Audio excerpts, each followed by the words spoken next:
Olá, sou o facilitador André Luiz e a partir de agora vou mostrar os principais pontos em destaque da revisão da disciplina Ética, Cidadania e Sociedade da Univesp. O primeiro item discute a relação entre ética e moral e a relação destas com a cidadania. O segundo item vai resumir a evolução da cidadania desde a antiguidade grega, passando pela antiguidade romana. O terceiro item trata da cidadania contemporânea, com foco especial sobre a cidadania brasileira. O quarto item estende a discussão da cidadania para a cidadania global. Bem, como vimos na primeira semana, os conceitos de ética e moral se confundem. Inclusive, há, como visto, autores que tratam os dois conceitos como se fossem a mesma coisa, né? Com pequenas diferenças, né? Se a gente considerar, por exemplo, que na antiguidade grega a ética tinha a característica do cuidado de si, então se diferencia um pouquinho de moral, que tem mais o caráter coletivo. Mas, por simplificação, foi tratado com uma única ótica, moral e ética. E a moral e a ética influem no exercício da cidadania. E essa cidadania, por sua vez, tem uma história que remonta no Ocidente à antiguidade grega, onde o cidadão era o participante da polis, que era uma série de propriedades rurais com um pequeno núcleo urbano. E na praça da polis, os proprietários, que eram os titulares da cidadania, se encontravam para poder tomar as decisões políticas sobre a polis. Então a gente percebe que esse primeiro conceito de cidadania é um conceito restrito a quem tem propriedade, a quem tem o poder econômico.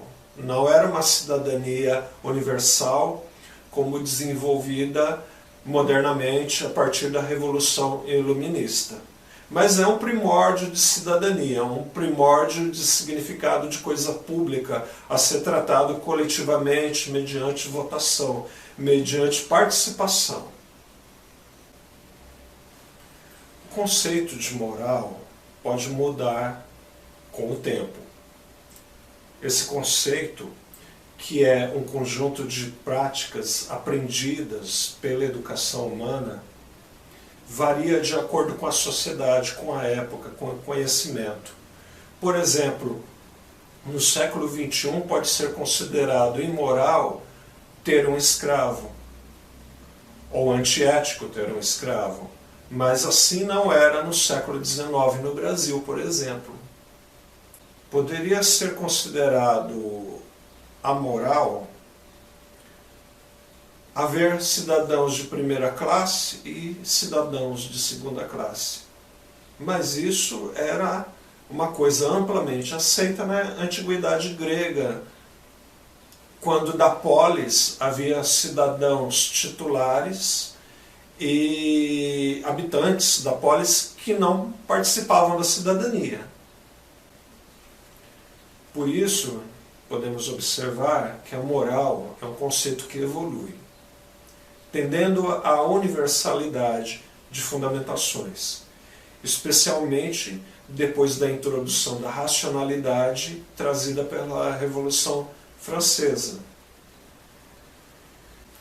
Essa cidadania, essa proto-cidadania grega, envolvia a ética, porque a ética era um conjunto de normas para poder exercer os direitos e os deveres enquanto cidadãos, inclusive para os subordinados desses cidadãos titulares que participavam dessa democracia grega.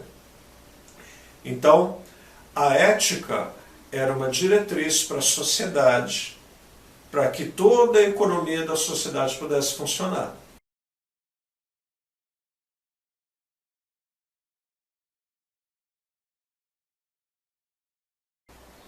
É por isso que a moral é um processo que deve ser conscientemente internalizado e não imposto, uma vez que é algo a ser aprendido e só se aprende voluntariamente.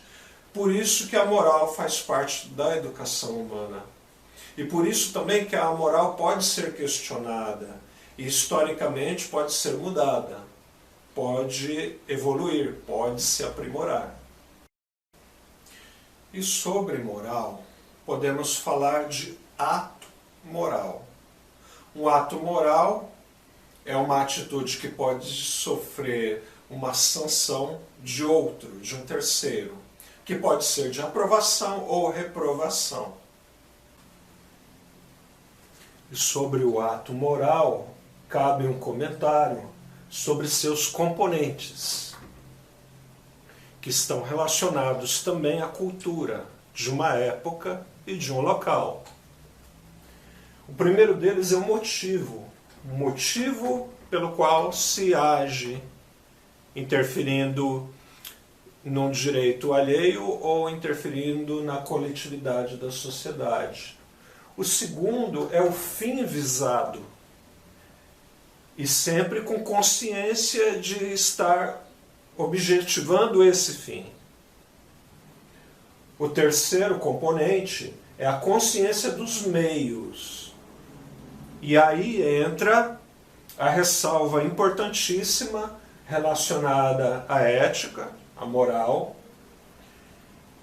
que sempre se deve ter a perspectiva de que os fins não justificam os meios. E por fim, um fator muito importante, que é o resultado atingido pelo ato moral. Temos que perguntar, o resultado é bom para a coletividade, para uma pessoa-alvo, para si mesmo? Há equilíbrio, há justiça, há equidade nos resultados atingidos? Se não há equidade, há justificativa plausível para que não haja equidade, para que haja algum tratamento diferenciado? Aí vamos colocar a título de exemplificação a questão dos preconceitos que discriminam pessoas. Há justificativa para a discriminação? Por exemplo, religião, conceitos metafísicos provindos da religião, são coisas que devem entrar na discussão ética, sempre buscando a melhor situação possível de justiça.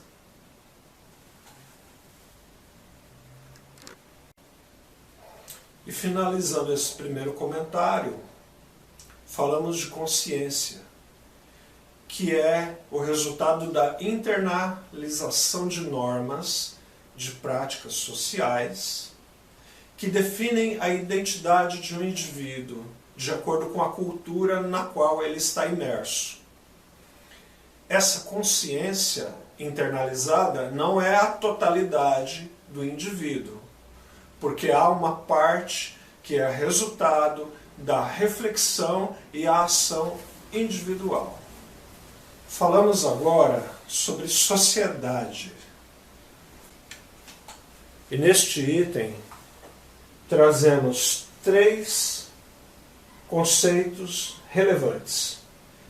O de sociedade como estrutura, o de sociedade como solidariedade e o de sociedade como processo criativo. Passemos a explicar cada um deles agora. Cada uma dessas conceituações sobre sociedade tem os seus próprios autores pensadores. A primeira conceituação de sociedade trata a sociedade como estrutura, priorizando a estrutura como a responsável pela formação dos indivíduos. Os autores principais que tratam a sociedade sob esta perspectiva são, por exemplo, Karl Marx, Émile Durkheim, Max Weber, entre outros. A segunda conceituação de sociedade é aquela que trata a sociedade como um processo criativo. Um exemplo de autor, George Simmel. O terceiro tipo de conceituação considera sociedade como solidariedade. Ressalta a forte integração entre os membros que compartilham a vida social, senso de pertencimento a uma comunidade com a mesma linguagem e cultura. Alguns autores que se destacam são MacIntyre, Habermas e Alexander. Essas três visões de sociedade têm consequências na maneira como vemos a cidadania. A primeira delas é aquela que é definida pelo conjunto de leis de uma sociedade. A segunda visão considera os indivíduos como agentes políticos que moldam a sociedade. E a terceira visão é aquela que considera a cultura interagindo com os indivíduos, produzindo suas identidades. Esses três conceitos de cidadania podem ser trabalhados dentro dos dois modelos de Estado que podemos estudar: o republicano e o liberal. O republicano, que é pautado na história greco-romana, e o liberal, que é pautado a partir do Estado romano. E agora, alguns conceitos estudados na semana 2, que fala sobre a ética na história. Nessa semana 2, as habilidades e competências previstas para ser desenvolvidas pelos alunos é compreender as diferentes abordagens teóricas e históricas da ética e da cidadania, entender a estreita relação entre valores, conhecimento e cidadania, e, por fim, discutir o conceito de ética e compromisso com a promoção da cidadania.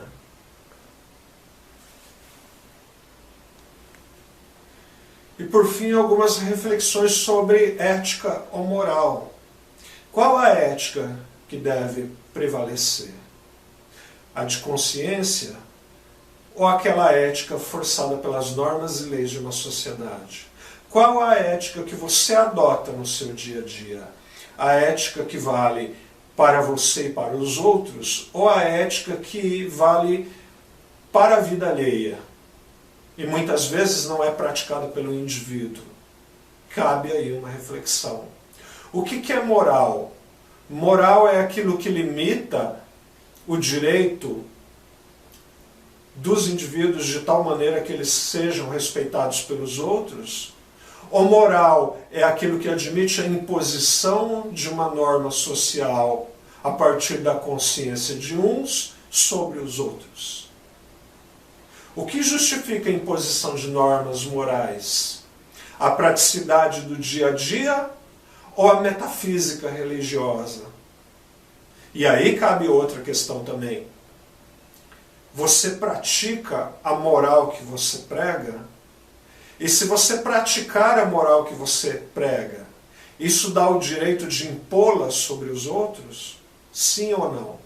Como deve ser uma ética justa? São essas reflexões que um profissional de educação deve fazer constantemente de maneira a não ferir direitos, a não ferir o desenvolvimento dos alunos, de maneira a produzir uma educação que dê autonomia, liberdade de formação de consciência, liberdade de interação social, que respeite o direito do outro. A história da cidadania no mundo ocidental começa na Grécia Antiga, 5 séculos antes de Cristo, quando se desenvolve a polis, como veremos agora.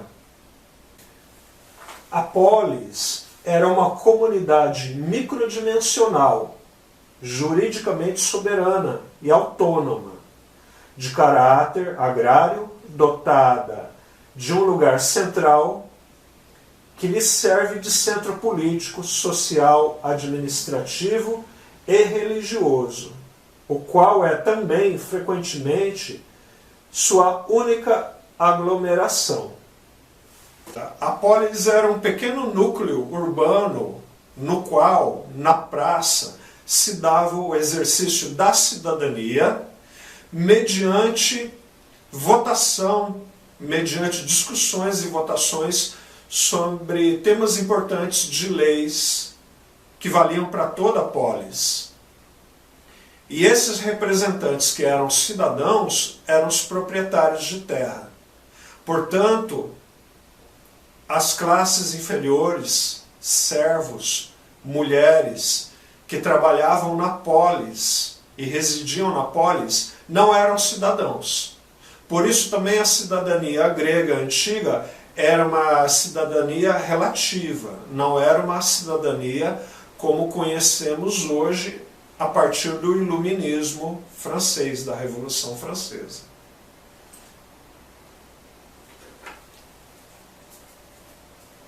E um outro conceito importante envolvido nessa discussão é o conceito de república, que nasce na polis grega. República significa res pública, ou seja, a coisa pública, que era tratada pelos cidadãos que detinham o título de cidadãos, não todos, mas os que eram representantes das propriedades da comunidade chamada polis. Esses cidadãos tinham deveres, além dos direitos, tinham deveres de participação para execução e produção das leis que regeriam a comunidade. E aqui, um exemplo de lei da polis, na República. Por exemplo, uma das tábuas da lei na qual se lê: Lei das 12 tábuas. Tábua primeira, do chamamento a juízo. 1. Se alguém for chamado a juízo, compareça. 2. Se não comparecer, aquele que o citou tome testemunhas e o prenda. 3. Se procurar enganar ou fugir, o que o citou poderá lançar mão sobre o citado, ou seja, segurar o citado. Esse é um exemplo de lei. Esse é um exemplo de lei que regia a comunidade. Continuando a falar sobre a relação entre ética e cidadania, destacamos do mundo grego antigo o filósofo Aristóteles, que foi discípulo de Platão, professor de Alexandre o Grande e que fundou uma escola própria, conhecida como Liceu. E assim, para Aristóteles, a ética é aquilo que conduz ao bem coletivo. E também adverte Aristóteles que não é apenas uma andorinha que faz o verão, mas sim a coletividade dos homens trabalhando para o bem comum. Para Aristóteles, o que diferencia o homem dos demais animais, aquilo que torna o homem humano, é justamente a convivência social. E para Aristóteles, a polis é o lugar ideal da convivência social perfeita, na qual a prática do bem aperfeiçoa a ética humana.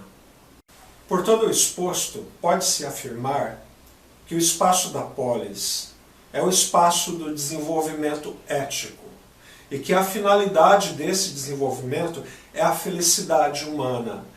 A polis, então, se torna a base de uma sociedade que permite a realização humana pela interação social e pelo respeito aos direitos alheios.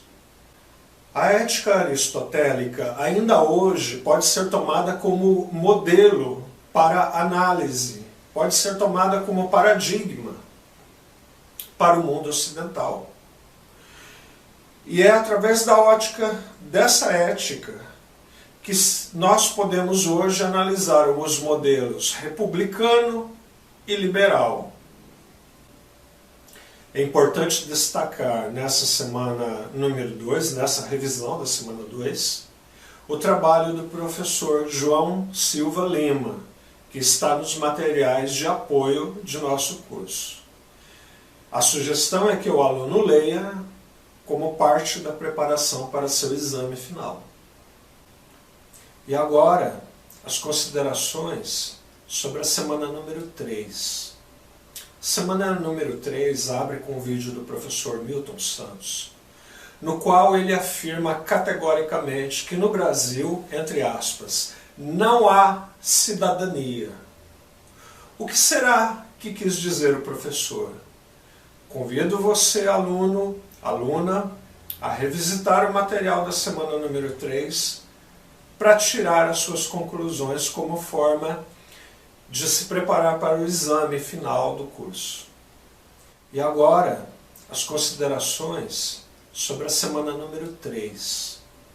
Semana número 3 abre com o vídeo do professor Milton Santos, no qual ele afirma categoricamente que no Brasil, entre aspas, não há cidadania. O que será que quis dizer o professor? Convido você, aluno, aluna, a revisitar o material da semana número 3 para tirar as suas conclusões como forma de se preparar para o exame final do curso. Na terceira semana estudamos a formação da cidadania no Brasil, como processos sócio-históricos levaram à conformação atual da cidadania. Vamos acompanhar agora tópicos do trabalho do professor José Murilo de Carvalho. Para quem quiser aprofundar no trabalho do professor José Murilo de Carvalho, recomendamos o livro Cidadania do Brasil, O Longo Caminho. Vamos ao estudo. A cidadania no Brasil. Políticos, jornalistas, intelectuais, líderes sindicais, dirigentes de associações, simples cidadãos, todos a adotaram. A cidadania literalmente caiu na boca do povo, mais ainda, ela substituiu o próprio povo na retórica política. Não se diz mais o povo quer isto ou aquilo, disse a cidadania quer. Cidadania virou gente. No auge do entusiasmo cívico, chamamos a Constituição de 1988 de Constituição Cidadã. O processo de constituição da cidadania brasileira começou com a primeira Constituição do Império Independente em 1824, com Dom Pedro I. Essa Constituição estabeleceu Executivo, Legislativo, formado por Senado e Câmara, e Poder Judiciário, e criou o poder moderador conduzido pelo imperador. Mas, no período monárquico e no início do período republicano, a cidadania brasileira não participava massivamente da decisão dos destinos do país. O povo não tinha lugar no sistema político, seja no Império, seja na República. O Brasil era ainda, para ele, uma realidade abstrata. Aos grandes acontecimentos políticos nacionais, ele assistia não como bestializado, mas como curioso, desconfiado, temeroso, talvez um tanto divertido, segundo o professor José Murilo de Carvalho. É então no período da recente ditadura militar, entre 1964 e 1985, que a cidadania dá alguns passos no sentido de consolidação das leis brasileiras. Segundo o historiador em pauta, houve um passo atrás, entre 1964 e 1974, um período no qual, embora haja havido consolidação de leis, houve um grande fechamento do regime com supressão de liberdades individuais. Entretanto, a partir de 1975 até 1985, houve uma gradual abertura no qual a participação política da cidadania se tornou mais ativa. Esse período começa em 1975, quando ocorreu o assassinato sob tortura do jornalista Vladimir Herzog.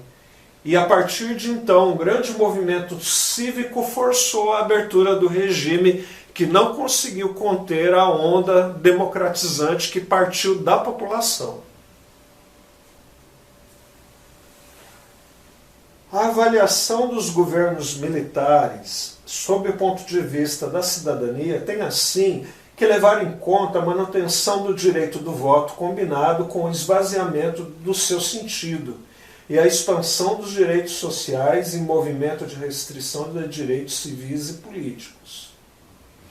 Embora houvessem algumas garantias, essas garantias eram barradas quanto à participação política da população. É então, no processo de democratização, em 1979, que vem a Lei da Anistia. A Lei da Anistia representou um pacto nacional, no qual foram perdoados de violações de direitos à vida, no conflito que houve entre facções políticas de direita e esquerda, entre ditadura e democratas, pela disputa do poder no país. Houve então um acordo de cessar agressões e cessar igualmente punições na forma da lei. Os críticos desse movimento de anistia, da lei de anistia, dizem que os torturadores acabaram sendo absolvidos automaticamente. Enquanto outros acreditam que sem a anistia não seria possível uma pacificação e uma redemocratização completa do país. Essa disputa retórica persiste até hoje. É então, na elaboração da Constituição de 1988, que foi colocado fim aos últimos resquícios da ditadura. A Constituição escrita pela Assembleia Nacional Constituinte e promulgada em 1988 se tornou a Constituição Cidadã, cuja aplicação tem seus efeitos até hoje. E diga-se de passagem, ainda há que se cumprir dispositivos dessa Constituição. Embora tenha se passado mais de 30 anos, ainda há uma luta, ainda há uma disputa pela regularização de direitos previstos na Constituição e que ainda não estão implementados na vida real da cidadania. Entretanto, houve um grande avanço. A base da democracia moderna brasileira foi lançada nessa Constituição. Por isso ela deve ser um objeto de apropriação, de estudo e de aplicação, especialmente por profissionais da educação, que têm nela salvaguardas que muitas vezes são deixadas de lado por desconhecimento dos profissionais. Por isso é muito importante conhecer essa atual Constituição brasileira. E por fim, uma observação do autor, que muitos dos direitos conquistados pela cidadania brasileira não foram resultado de luta social, mas sim foram direitos adquiridos a partir de redações feitas em gabinetes. Foram resultado do trabalho de legisladores que se debruçaram sobre temas importantes, preocupados com a cidadania do país. Isso é importante, porque mostra o quanto o brasileiro precisa ainda desenvolver a cultura de participação política, para que seja refinada a sua presença como cidadão no arcabouço legal do país.